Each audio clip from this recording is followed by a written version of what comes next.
Just going to do a quick review of how to change the air filter.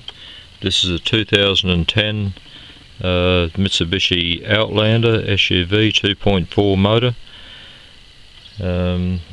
Right, the air cleaner assembly is on the right hand side as you're looking into the engine bay, which is this large box here. There's your battery to give you some idea of where you are, and there's the motor itself over here. So it's undo these. Now I've already undone some of this.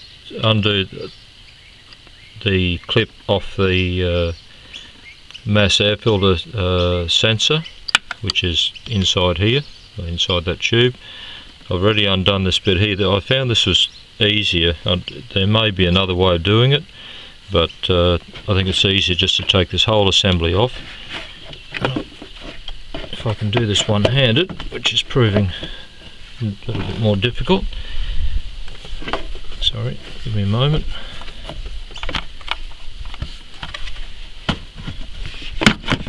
Right, when it comes out, obviously you had to undo the electrical connection first. It's quite fairly easy. You just press that little lever down here, and then just it comes away. But be careful, because you break that and you could be in a fair bit of trouble. Now inside the casing there, that is your, if you're not familiar with them, that's the mass air mass air sensor, or probably the best way to describe it. That should always be kept clean. Be careful that you use the right or the correct cleaning compound, and make sure they can be cleaned.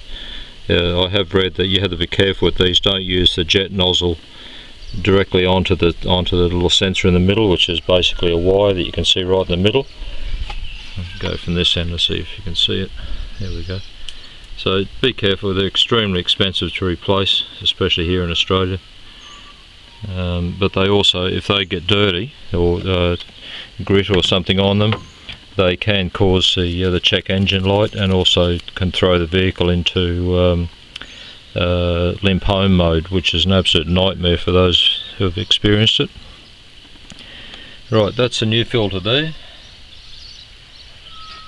And I'll pull the other one out. You can see these are a little bit, don't get confused when you try and put it back in, because the filter itself, the housing of the filter, actually forms part of the assembly. As you can see, that's actually part of the sensor, even though sensor, can't get my words right, part of the filter, and it actually forms part of it, which is a bit confusing when you go to put it back in and you forget that. So just pop it back in first, and then the housing I just took out will meet it. As you can see, it's, get out in the sunlight here a bit, you can see it's an unusual one, because it's got this other pad on the bottom. And the new one over here has the same setup, and all nice and clean.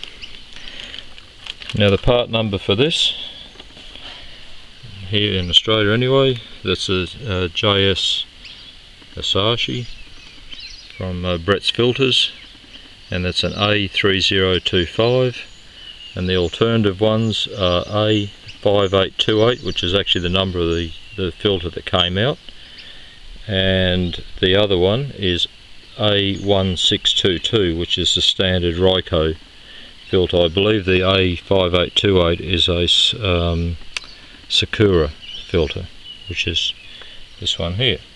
But they're absolutely identical. I've checked the size and everything's fine. So putting it all back together again is just return. Make sure you, if you when you clip it back in, you connect the electrical connector to the sensor. Otherwise you're going to have a little bit of trouble there.